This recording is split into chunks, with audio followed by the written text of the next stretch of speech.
Le 12 janvier 1945, 3 millions de soldats russes, soutenus par une fantastique concentration de chars T-34, de camions Dodge et d'orgues de Staline, sont passés à l'attaque dans le secteur nord. Des rivages baltiques à la capitale polonaise, sur un front de 650 km en phase 2, se trouvent moins de 800 000 Allemands, médiocrement armés, dépourvus de blindés et d'avions, saignés par plus de 5 ans de campagnes incessantes. Pourtant, ces hommes feront preuve d'une résistance rarement vue dans l'histoire. Ils étaient de toutes les nationalités, mais le destin de l'Europe les unissait tous. Parmi eux, des jeunes Français. Ils n'avaient même pas 20 ans, mais détenaient déjà l'avenir de l'Europe entre leurs mains.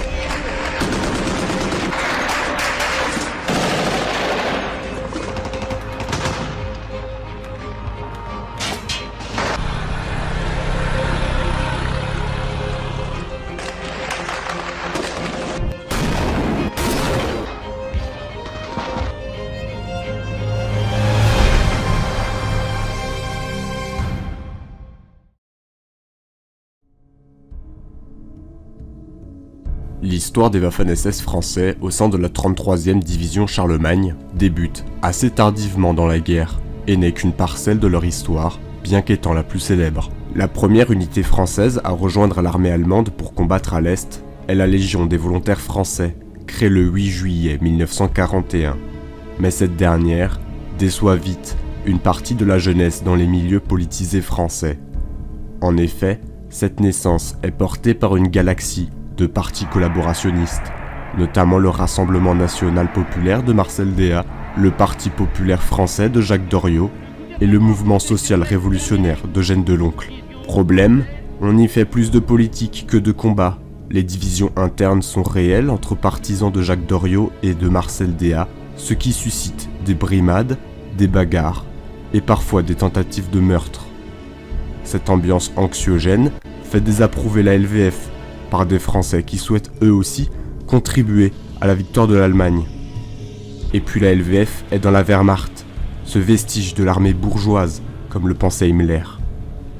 Toujours, je n'aimais pas Vichy. Vichy ne pouvait me raccrocher à rien. Le côté famille patrie de Vichy, son côté curton, son côté normalement réactionnaire, évidemment réactionnaire, me déplaisait. Moi, je me suis toujours senti là un homme du peuple par rapport à Vichy, si vous voulez, et j'avais une sorte de réaction viscérale. Ces gens-là, Vichy, c'est pas moi.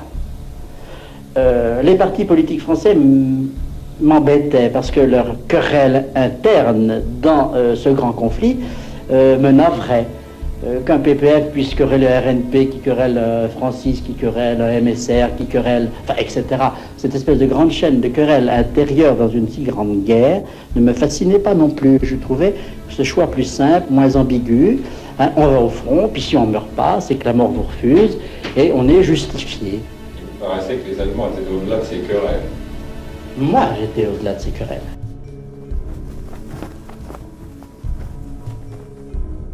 La Waffen-SS interroge et fascine les jeunes Français qui n'ont qu'une seule obsession, ressembler à ces Allemands qui bataillent sur tous les fronts et sortent victorieux partout, sous le signe SS, tu vaincras, disait une affiche de propagande.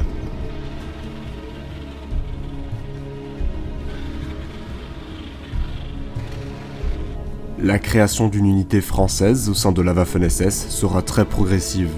Au départ, quelques Français tentent leur chance en s'engageant individuellement dans un bureau de recrutement international à partir de juillet 1942. Parfois, ils se font même passer pour des Belges. Ils sont admis dans les unités d'assaut du Reich, mais à titre individuel, sans aucun statut légal. Ils ne forment pas, comme les Wallons, une unité nationale.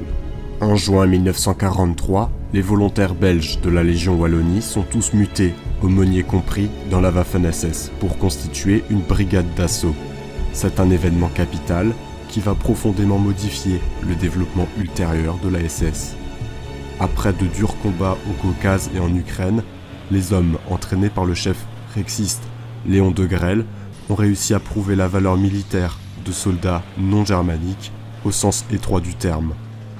Car si la Waffen-SS accepte des Wallons, il n'y a aucune raison de refuser les Français.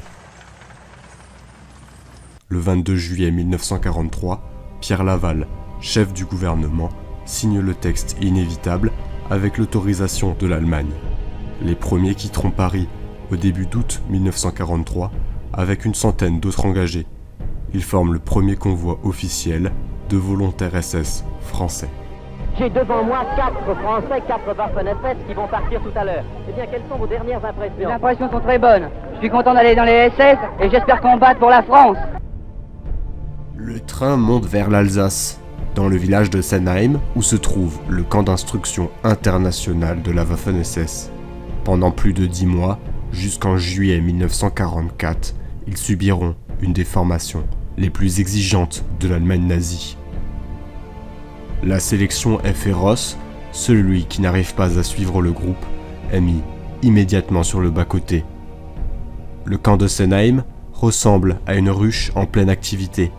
Néerlandais, Allemands, Scandinaves, Baltes forment sans cesse de nouvelles compagnies d'instruction. Les SS volontaires, bien qu'ayant leur propre unité, la Sturmbrigade Frankreich, également appelée 8e brigade d'assaut, sont encadrés par aucun officier ni sous-officier français. Ils doivent devenir totalement bilingues et s'assimiler avec leurs camarades. Après leur formation initiale, les élèves gradés partent en Pologne ou dans les Alpes bavaroises pour apprendre leur métier de chef dans des écoles spécialisées. Malgré l'avancée soviétique à l'Est, les Allemands restent intransigeants sur la formation des cadres. Finalement, c'est en juillet 1944 que la Sturmbrigade Frankreich est envoyée pour son baptême du feu en Galicie. Sous un vent terrible et une pluie démoniaque, ils ont combattu côte à côte avec la division Horst Wessel. La Horst Wessel passe pour une des plus combatives. Ces hommes ne portent pas les runes de la SS, mais bien ceux de la SA. À partir du printemps 1944, les avancées soviétiques sont considérables. La Sturmbrigade doit impérativement colmater les brèches qui se prononcent. La Galicie doit tenir. Ces gamins, tout juste sortis des camps d'entraînement, affrontent pour la première fois l'armée rouge. Les sous-officiers crient leurs ordres comme au premier jour de l'instruction, mais les hommes accomplissent des assauts prodigieux et repoussent les rouges. Les pertes sont élevées, mais à partir du 9 août, la première compagnie avance. Puis le 15 août, les SS français parvinrent jusqu'à la voie ferrée de Sanok. La poche fut ainsi réduite en quelques jours. Mais les soviétiques furent beaucoup trop nombreux. Dans la nuit du 20 au 21 août, ce fut le drame. La deuxième compagnie fut complètement enfoncée et disloquée. Ceux qui échappèrent à la mort durent renoncer à leur position. En moins de 15 jours de combat acharnés, une centaine de SS français furent morts, 600 inaptes et 40 capturés. On retrouva des Français dans tous les hôpitaux du secteur. Les rudes combats menés en Galicie par les premiers Waffen-SS français à subir le feu furent vite célèbres dans la Sturmbrigade. 58 croix de fer avaient été décernées, dont plusieurs titres posthumes. Le premier bataillon se trouvait hors de combat, mais sa légende était née.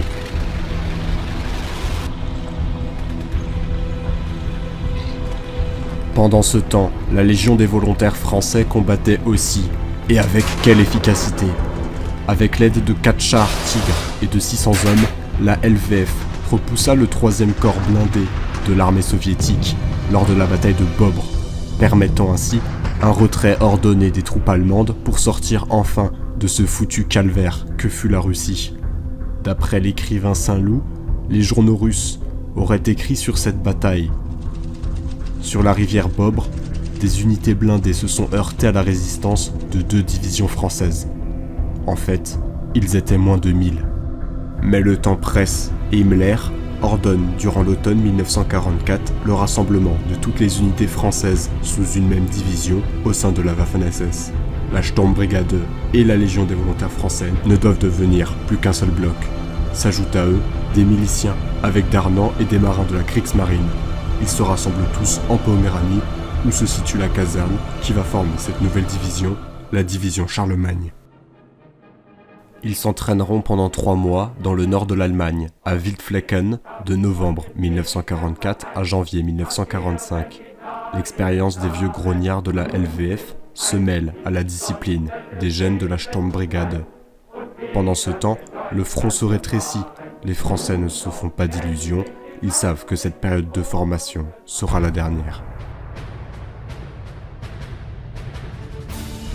À partir de février 1945, une gigantesque poche est en train de se former sur le front de l'Est. La carte des opérations, zébrée de flèches rouges et bleues, évoque irrésistiblement les journées dramatiques qui ont précédé Dunkerque en mai 40.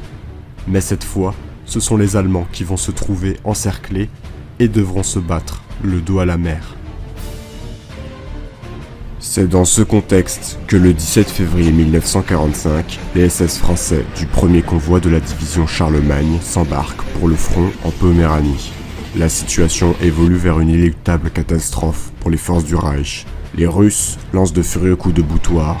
Zhukov a réussi à rejeter la 9e armée allemande sur l'Otter, ce qui repousse la 2e armée vers Danzig et la mer.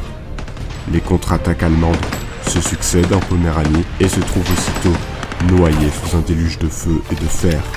La concentration de l'artillerie russe atteint une densité prodigieuse.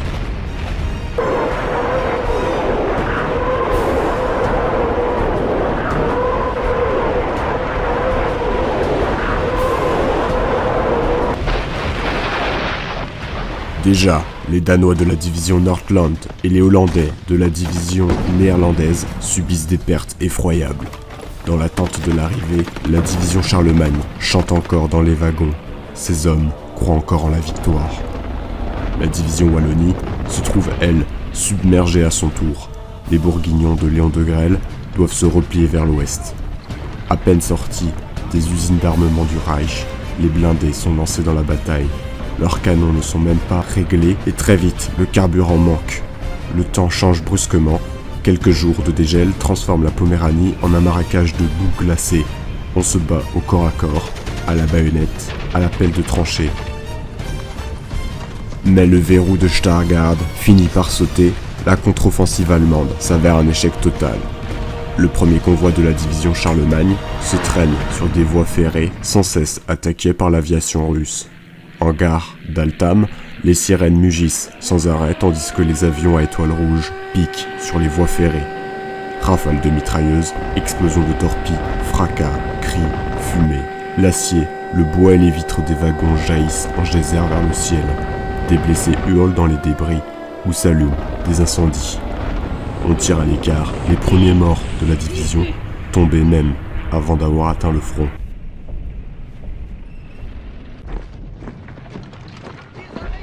Des ordres fusent, les SS français sont arrivés à Hammerstein après 5 jours de calvaire sur les rails.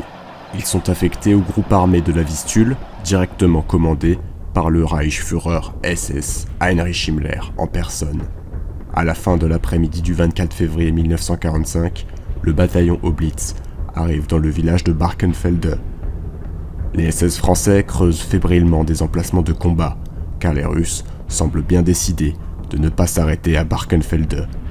Leur objectif, la mer Baltique, située à une centaine de kilomètres au nord-ouest des positions tenues par les premières unités de la division Charlemagne. Puis Berlin, qui n'est plus qu'à quelques centaines de kilomètres. Sans même avoir reçu son matériel lourd ou récupéré tous ses spécialistes, elle est alors devant l'urgence de la situation militaire. Considérée comme opérationnelle, la division Charlemagne monte vers le front de Poméranie à partir du 17 février. L'offensive russe vers la Baltique ne permet même pas un regroupement de l'unité. Les bataillons débarqués à Hammerstein sont aussitôt engagés dans la bataille dans les pires conditions. Sans soutien d'avion, ni chars, sans appui d'artillerie, sans liaison radio, sans contact avec les autres unités du secteur. Pourtant, ils feront preuve d'une grande efficacité et permettront un repli ordonné dans la nuit du 23 au 24 février.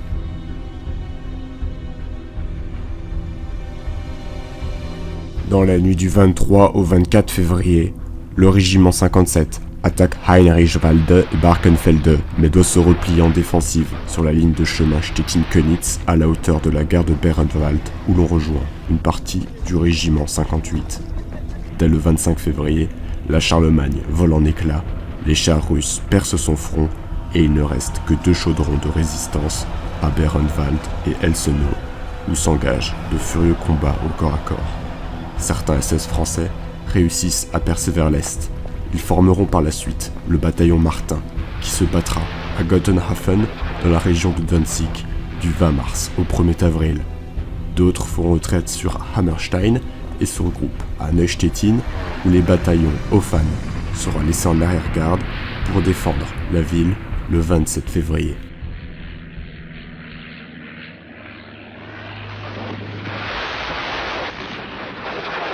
Après une marche de 80 km sans étape, les rescapés se retrouvent pour être réorganisés en régiment de marche avec un bataillon venu en renfort à marche forcée du dépôt de Greifenberg.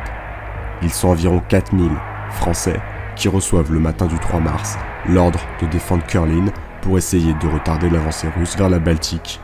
Les Français sont acclamés, c'est une mission de sacrifice. L'assaut commence le lendemain.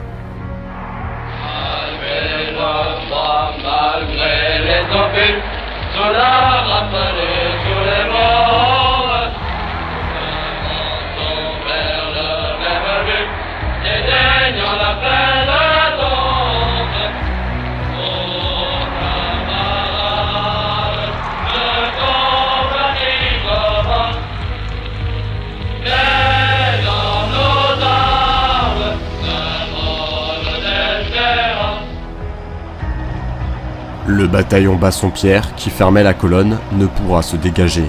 Le régiment de réserve est anéanti dans la plaine de Bellegarde à l'aube du 5 mars, ce qui permit de sauver des milliers de civils de la terreur soviétique. Puot disparaît à ce moment dans la mêlée. On ne le reverra plus jamais. Le bataillon Fenet marche à l'avant-garde avec Krukenberg, le chef de la division Charlemagne. Il perce seul les lignes russes et rejoint la côte baltique à Horst, puis réussit une nouvelle percée le long du rivage vers le 12 mars.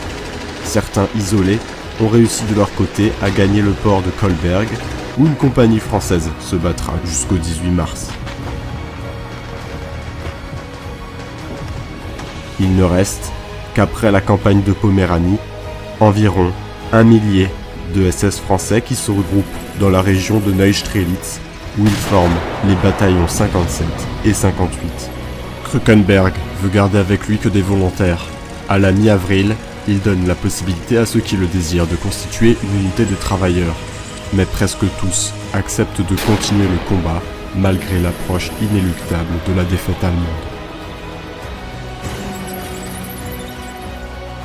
Au mois de mars, la compagnie Martin défend mètre par mètre la ville de Königsberg.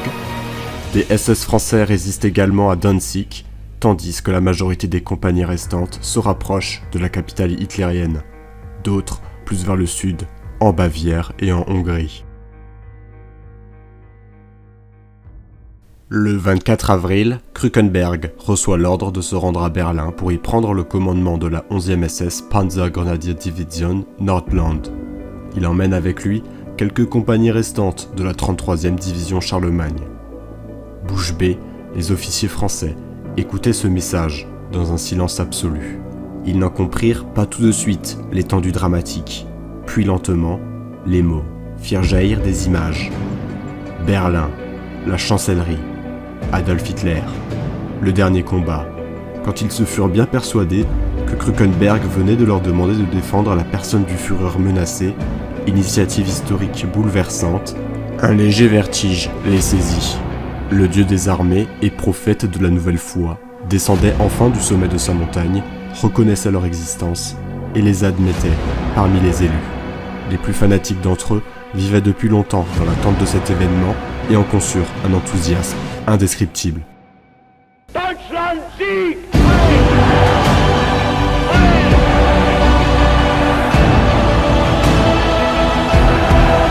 Diesen alten Spur der gegenseitigen Treue, der Kameradschaft, dieses alte gemeinsame Bekenntnis unserer herrlichen Bewegung und damit unseres ewigen deutschen Volks.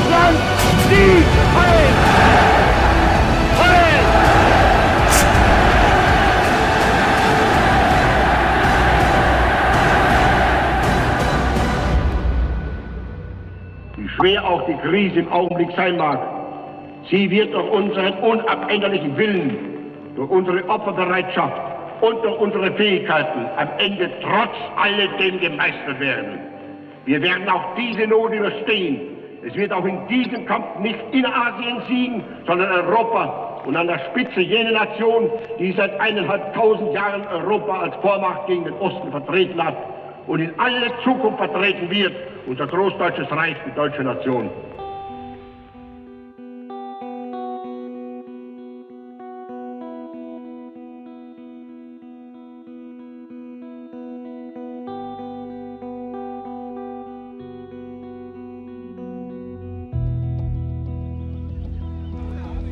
Sur le front de l'Est comme sur le front de l'Ouest, à l'heure de l'inéluctable crépuscule des dieux qui voit s'écrouler le Reich national-socialiste, les survivants de la division Charlemagne se trouvent ainsi parmi les derniers combattants de la Waffen-SS. Volonté du Führer ou hasard de l'histoire, la fin de la guerre surprendra les Français dans un des deux endroits où Adolf Hitler avait décidé de mourir.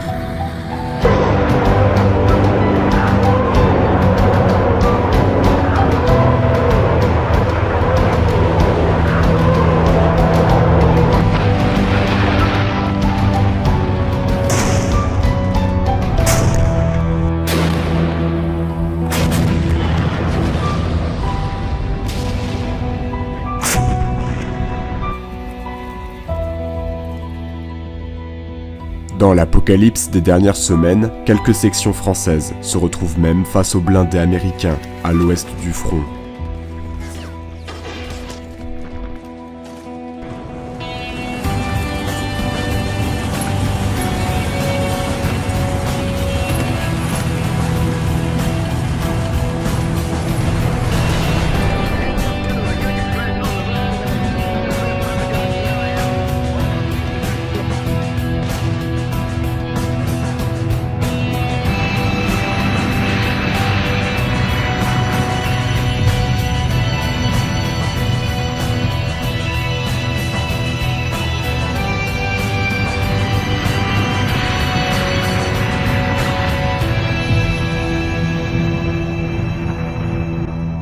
Mais c'est surtout les Russes qui anéantissent les dernières poches de résistance autour de la grande capitale du Reich. 300 SS français rejoignent in extremis la ville encerclée.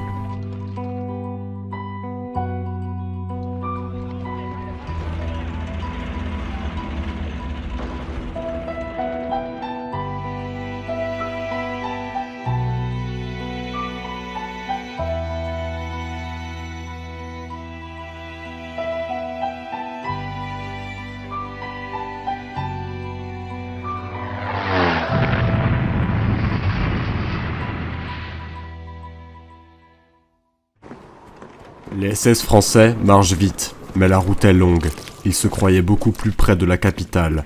Les kilomètres défilent, les heures passent. Les chargements d'armes et de munitions se font plus lourds sur les épaules. Sur le chemin, ils virent quelque chose de plus terrible encore. Les Allemands qui lancèrent encore dans les derniers jours de la guerre des contre-offensives victorieuses purent reprendre d'anciennes localités récemment occupées par les Russes.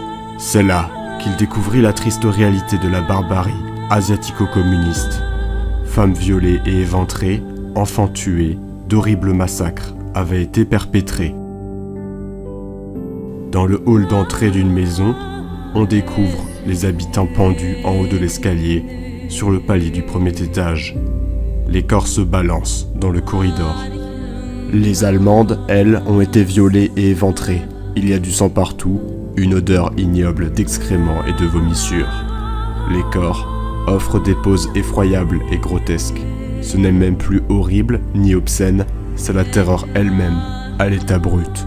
À la fin de la guerre, les autorités berlinoises comptabiliseront plus de 90 000 viols autour de la capitale. Les Waffen-SS n'ont désormais plus qu'une seule obsession, la vengeance. Le cœur serré, ils récupèrent leur matériel et s'apprêtent à rentrer dans Berlin. Les SS français, serrés dans les camions, commencent à chanter. Ils chantent en allemand et en français. Les Berlinois relèvent la tête, surpris. Mais quels sont ces soldats allemands qui chantent encore ? L'accent des chanteurs intrigue les Berlinois qui découvrent, avec stupéfaction, les écussons tricolores.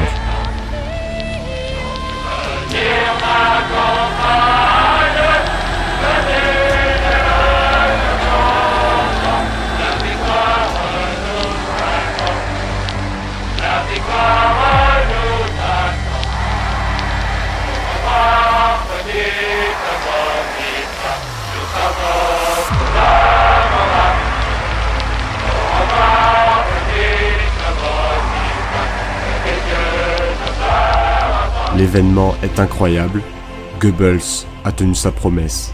Si le Troisième Reich n'a pu durer 1000 ans, il aura droit à une mort millénaire. Depuis si longtemps, la propagande leur promet des miracles. Ce bataillon de la division Charlemagne sera la dernière arme secrète du régime. L'accueil de la population berlinoise a surpris puis comblé les nouveaux arrivés. Les Waffen-SS français les observent, en train de bâtir des murs de gravats, creuser des fosses et apprendre l'utilisation du Panzerfaust.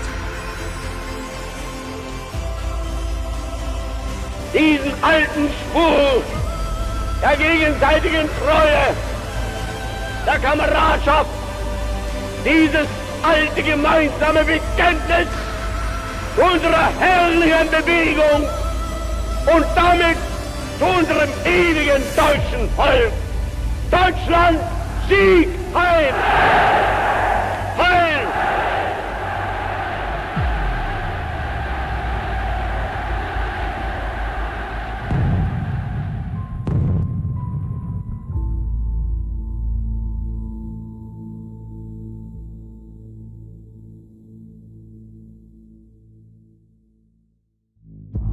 Le 23 avril 1945, l'armée soviétique ferme l'étau autour de Berlin.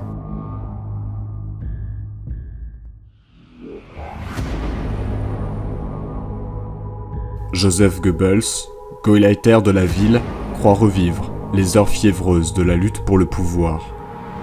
Il rédige un appel à la population et affirme « Nous accomplirons notre devoir dans l'honneur et comme des hommes, donnant ainsi au peuple entier l'exemple de la résistance courageuse. » Le magazine Der Panzerbeer fait paraître son premier numéro qui porte en sous-titre « Journal de combat pour les défenseurs du Grand Berlin ». Adolf Hitler a décidé de ne pas quitter sa capitale, inexorablement encerclée, et rédige un ultime ordre du jour à l'armée Wenck. Berlin ne capitulera jamais devant le bolchevisme. Les défenseurs de la capitale du Reich ont repris courage en apprenant votre rapide approche. Ils luttent avec courage et opiniâtreté dans la ferme conviction d'entendre bientôt le grondement de vos canons. Le Führer vous appelle, vous vous préparez à l'attaque, comme autrefois au temps de la victoire. Berlin vous attend, Berlin désire, d'un cœur ardent, votre arrivée. L'armée Wenck ne viendra jamais. Seuls demeurent les derniers fidèles du Reich à l'agonie. Alors, les Waffen-SS français se préparent. Ils ont soif, faim, et ne se sont pas lavés depuis 2 semaines. Mais le moral tient bon. Qui put croire qu'avant leur dernière bataille, ces hommes reçurent un uniforme neuf. Le sourire aux lèvres, l'un d'eux affirma « C'est le génie allemand dans toute sa splendeur. » Jusqu'au dernier jour de la guerre, la rigueur germanique va impressionner ces Français, heureux de se battre dans un bel accoutrement.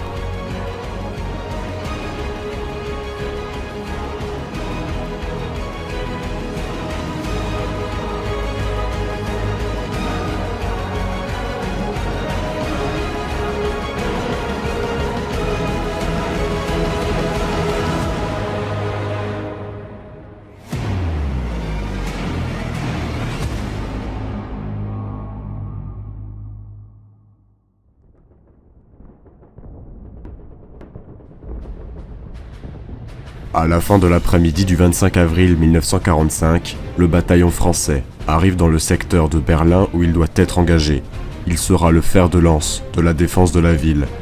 En effet, face à lui se trouvent les plus grosses forces de l'armée soviétique. La première est la 8e armée. Rapidement, le 26 avril, alors qu'ils sont en sous-effectif, ils lancent une contre-attaque à partir de l'hôtel de ville de Neukölln. Les SS français partent à l'assaut des anciens quartiers détenus par les Allemands avec leurs camarades scandinaves et hollandais. Une fois rentrés dans les bâtiments, il faut nettoyer les étages. Les Russes tirent de partout. Des mortiers soviétiques rentrent en action et commencent à faire pleuvoir des torpilles dans l'avenue où avance la 3e compagnie. Après un indéniable succès, au milieu du 26 avril, l'attaque française dans le secteur de Neukölln piétine un peu, manque de soutien. Ce matin, alors que les SS français progressent dans le quartier de Neukölln, les Rouges ont déclenché une attaque en masse dans les autres secteurs. C'est la ruée finale contre Berlin. Les SS français, privés de tout appui, doivent traverser la rue en courant sous une grêle de balles. Les tireurs d'élite et les mitrailleurs soviétiques s'efforcent de réussir de jolis cartons. Parfois, un homme frappé roule à terre. Ses camarades le traînent à l'abri d'un Porsche. Des éclats continuent à tomber. Une chose est sûre, il y a dans les attaques de la Charlemagne la même fougue qu'en 40. Dès qu'une armée de chars s'avance dans le quartier, c'est l'excitation générale. Chacun veut impérativement agrandir son tableau de chasse. 8 chars de détruits et c'est la croix de fer.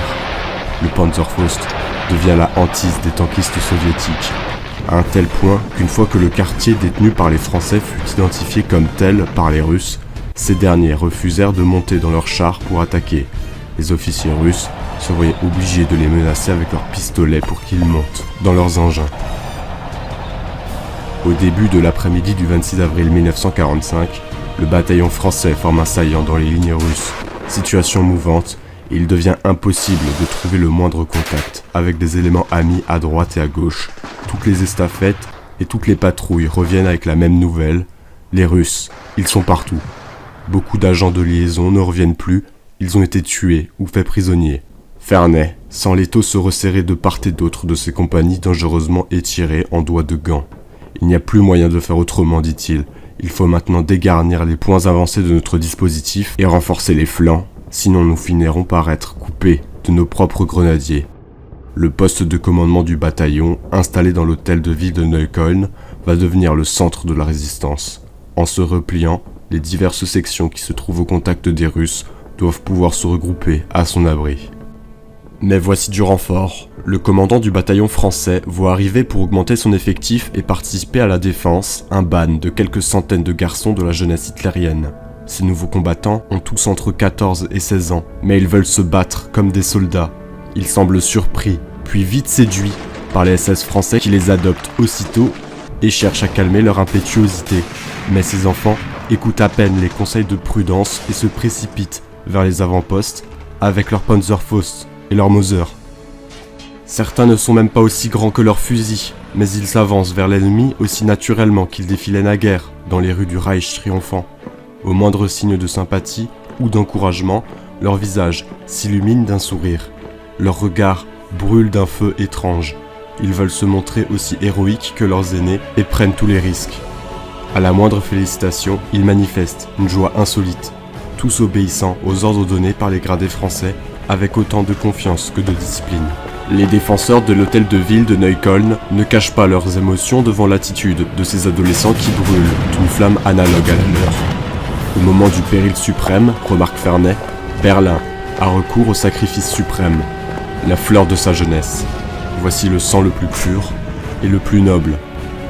Von Fallenroth intervient, plus ému qu'il ne voudrait le montrer, de l'héroïsme de ses jeunes compatriotes. Si les Russes prennent Berlin, certains diront que ces garçons ont été inutilement sacrifiés. Certes pas, s'exclame Tourou. C'est sur de tels sacrifices que se fonde le seul avenir d'un peuple. L'avenir compte plus que le présent désormais. Ce ne sont pas tant les coups que nous portons à l'adversaire qui comptent que l'exemple que nous donnons.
Malgré une défense plus qu'héroïque, les troupes du Reich fondent dans la fournaise de Berlin en laissant derrière eux des rues remplies de cadavres soviétiques.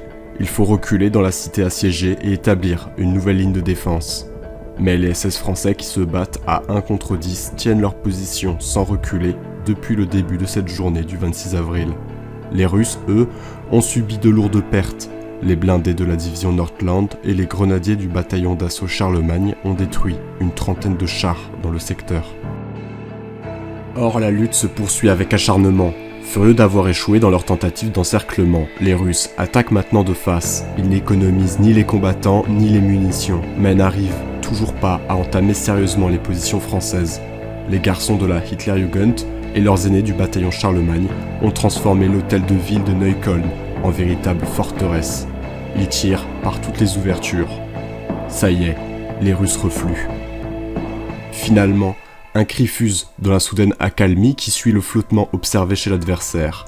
En avant, toujours emmenés par Douro, les SS français bondissent hors de l'hôtel de ville et disloquent en quelques minutes le dispositif ennemi.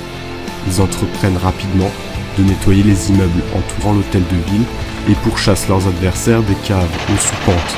Les Russes engagent leurs blindés en renfort pour essayer de réduire la contre-offensive française. Les T-34 arrivent les uns derrière les autres, comme s'ils participaient à un défilé. Le grondement des moteurs et des chenilles remplit les rues.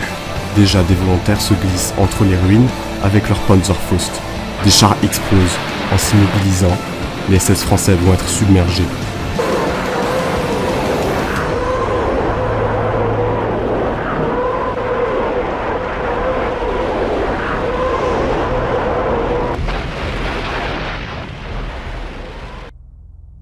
Dans la nuit du 26 au 27 avril 1945, les Waffen-SS français qui tiennent la Hartmannplatz reçoivent l'ordre de décrocher. La division Nordland et le bataillon Charlemagne occupent désormais le secteur centre de Berlin. Krückenberg, responsable de la division Charlemagne, dira d'eux: « Je suis très satisfait des opérations qui ont été menées hier soir par les régiments de la Nordland et par le bataillon Charlemagne, tandis que le front craquait de toutes parts. Nous avons été les seuls à attaquer, nous avons même gagné du terrain. » Au soir du 26 avril, la lumière baisse de plus en plus, la fumée, la poussière accentuent encore plus l'approche des ténèbres. Tandis que les Français se battent sur la Hermannplatz, Krückenberg se rend à la chancellerie pour clarifier les ordres qu'on lui donne. Quand il arrive dans le bunker de la chancellerie, les couloirs et les pièces de l'immense poste de commandement souterrain grouillent de soldats en tenue Feldgrau et de membres du parti nazi, en uniforme brun. Ils ont le visage soucieux, le teint terreux et les yeux rouges de ceux qui ne dorment plus. « Que puis-je faire pour vous ?» demande cordialement l'Obergruppenführer Fegelein. « Rétablir un peu d'ordre, Obergruppenführer. La seule division de Waffen-SS se trouvant dans le secteur défensif de Berlin risque d'être totalement éparpillée et inutile.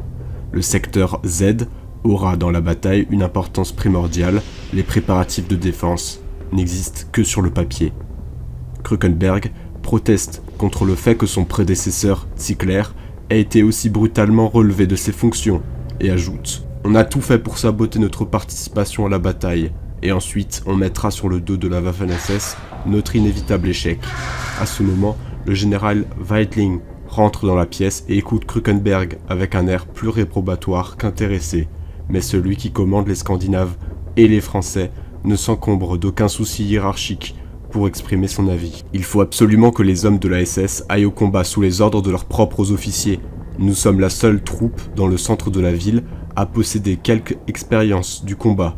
Les Norvégiens et les Danois en Estonie, tout comme les Français en Poméranie, ont fait leurs preuves dans le combat rapproché contre les chars soviétiques. Mais le général Weidling continue à partager toutes les préventions de la Wehrmacht contre la Waffen-SS, sans pour autant oser entrer en conflit ouvert avec Fegelein, encore tout puissant. Il finit par dire à Krückenberg « Je vais remettre la responsabilité du secteur Z au Brigadeführer Monke, qui se trouve justement à la chancellerie, où il commande une unité de la Leibstandarte Adolf Hitler. Monke, qui a combattu en Normandie, comme commandeur d'un régiment de la division SS Hitlerjugend, possède une réputation qui rassure Krückenberg. Au moins, il sera sous les ordres d'un chef capable et insensible au défaitisme. » Weidling ajoute alors « Le secteur Z sera divisé en 2 sous-secteurs. Le lieutenant-colonel Steifert conservera celui de droite avec poste de commandement au ministère de l'Air. Vous vous occuperez de celui de gauche avec la division Nordland et le bataillon de marche Charlemagne. Enfin, quand Krukenberg s'apprête à rejoindre ses hommes et à quitter la chancellerie, il rencontre dans le couloir Joseph Goebbels. Les deux hommes se connaissent d'avant la guerre. Le Gauleiter de Berlin a été nommé commissaire à la défense.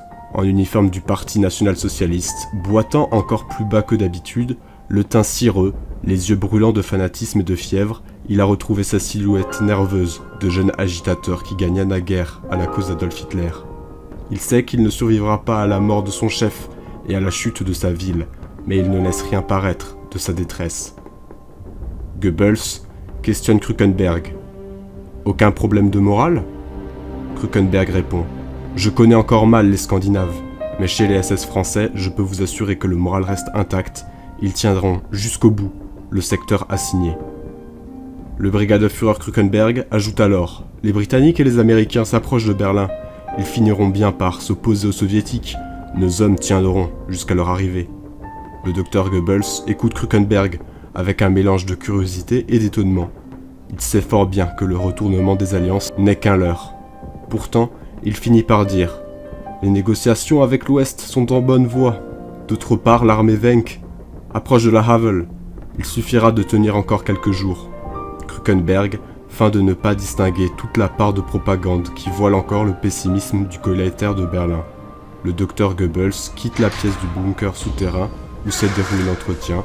Il a décidé de ne pas survivre à la chute de sa ville.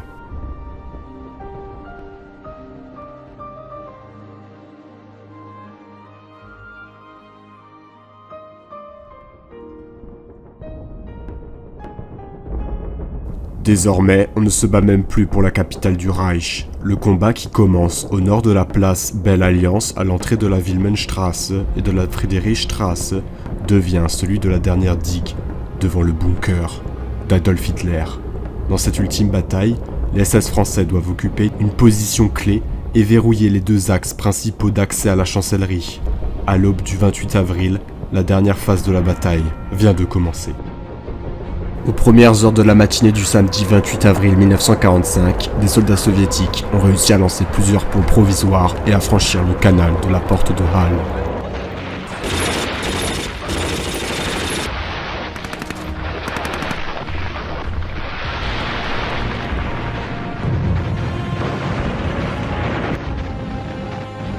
De furieux combats de rue se déroulent, le simple contrôle d'une maison isolée, d'un amas de ruines, d'un coin de rue, d'un carrefour, provoque des engagements d'une brutalité inouïe. Les pertes sont grandes de part et d'autre, des immeubles entiers s'effondrent, ensevelissant assaillants et défenseurs sous les gravats. Les bourriades soviétiques déferlent sur les Waffen-SS qui font barrage.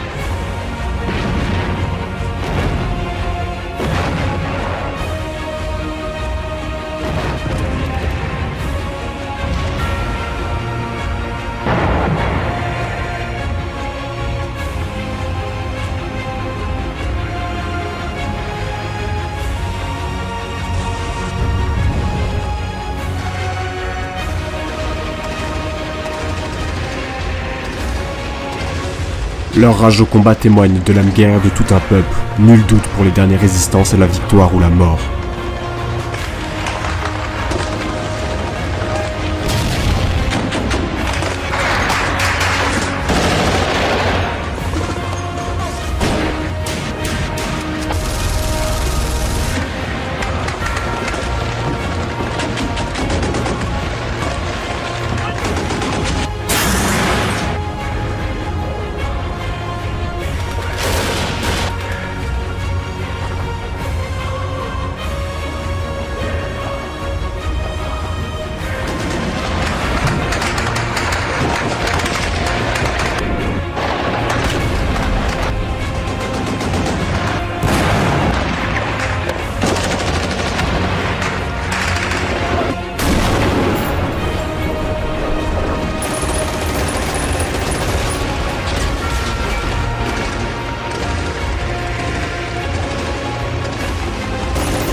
La ville, écrasée sous les bombes, sombre dans la nuit. Partout, des incendies éclatent, transformant les immeubles en autant de bûchers du solstice. Demain, le jour de la défaite sera obscurci par la fumée des brasiers innombrables. Mais pour les derniers défenseurs de Berlin, il s'agit du jour qu'ils attendaient tous. Depuis l'entrée dans la ville, ils savaient qu'ils allaient réaliser le sacrifice suprême afin de témoigner. Dans quelques heures aura lieu le crépuscule des dieux, la fin du monde pour les nationaux socialistes. Dans un dernier souffle, la radio berlinoise, qu'écoutent les dernières sections françaises et scandinaves, blottie derrière les piliers et les statues antiques de la chancellerie, réussit à diffuser une œuvre de Wagner, la marche de Siegfried. Soudainement, dans les rues jusque-là silencieuses, des sourds coups de timbales, plusieurs fois répétés, résonnent comme un écho de la destinée humaine, désespérée et écrasante, puis finalement triomphante, dans les quartiers détruits. Les SS français seront parmi les derniers à l'écouter. Ils sont prêts à affronter les géants qui s'abattront sur eux violemment. Il y a 2 ans, ils étaient 10 000 SS français engagés dans la croisade. Il en reste même pas 40. Demain, ces hommes affronteront les divisions asiatiques de Staline. En ce soir, du 1er mai 1945, ils sont tous groupés autour du Hauptsturmführer Ferney. Les 3/4 de leurs camarades sont soit morts, soit blessés, soit disparus. Avant-hier, l'état-major soviétique avait décidé que la prise de la ville serait symboliquement le 1er mai, le jour de la fête des travailleurs communistes. Mais les Français, sachant cela, ont combattu toute la journée contre ce qui devait être l'assaut final. Il n'en sera rien.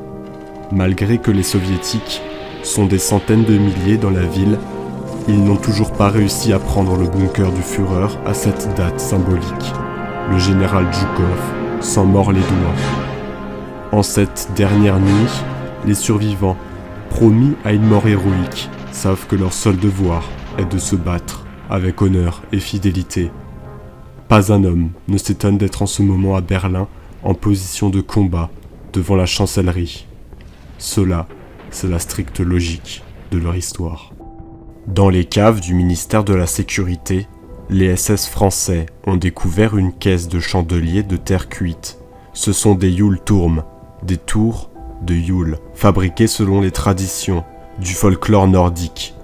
Utilisés dans la nuit unique du solstice d'hiver, ces bougeoirs, qui portent sur leurs 4 faces un cœur et une double rune de la vie et de la mort en forme de soleil, vont servir une ultime fois en cette nuit où les derniers défenseurs de la chancellerie s'obstinent à garder un bunker qui n'est plus qu'un tombeau.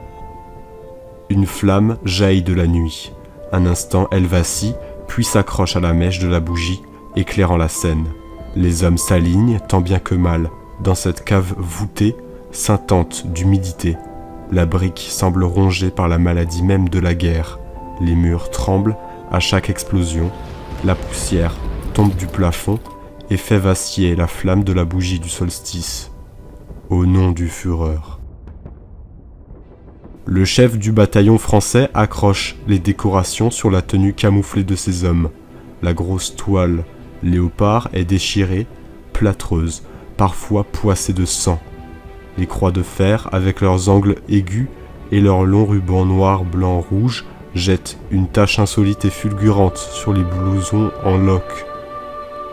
Naguère, chacun de ces volontaires français a rêvé en s'engageant dans la Waffen-SS d'être un jour décoré sur le front des troupes.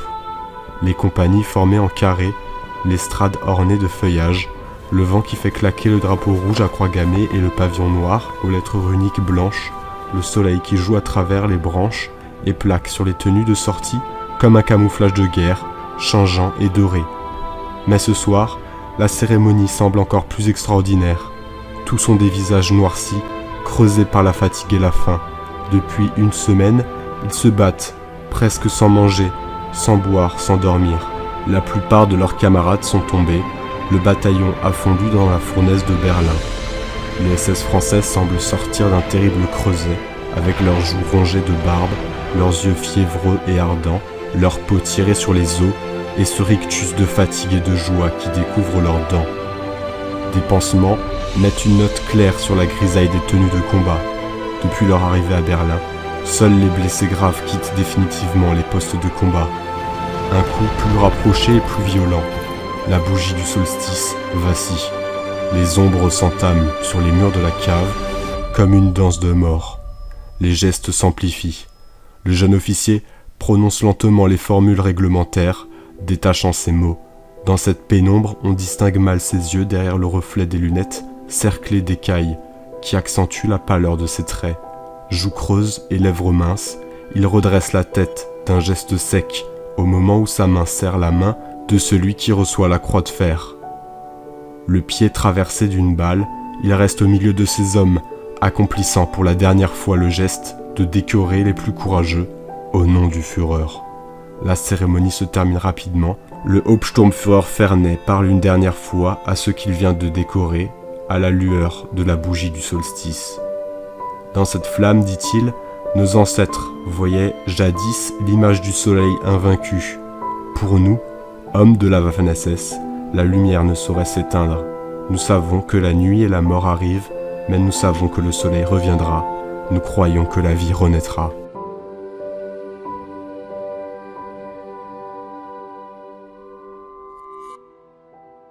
Le matin du 2 mai 1945, les SS français de la division Charlemagne sont les derniers défenseurs du bunker d'Adolf Hitler. Ils vident leur dernier chargeur sur les vagues soviétiques qui déferlent.